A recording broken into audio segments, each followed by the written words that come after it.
tash është koha e maturave, edhe tregon gjatë gjithë kohës, të paktën 10 vjet e fundit, si janë zhvilluar maturat.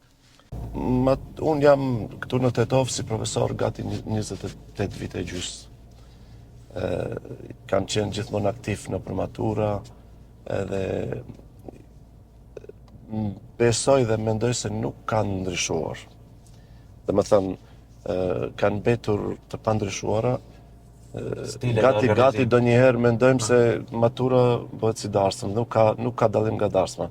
Që do të mendoj se duhet të ndryshojnë, faktikisht maturat duhet të bëhen në stilin e after party, për shembull. Ku aty do të ketë edhe me DJ, brenda asaj, ka ndryshuar, rimët ka ndryshuar koha, brenda asaj për shembull të ketë edhe muzikë pak popullore, pak qytetare, këngë zbavice dhe të bërshëtohet kjo. E dyta, çfarë është më rëndësi me theksu këtu për shembull se harxhimet janë të jashtëzakonshme brenda një mature. Gati viti fundit bisedohet aq shumë për maturën sa që harrohet edhe mësimi, harrohen gjëra tjera, lihen anë gjëra tjera.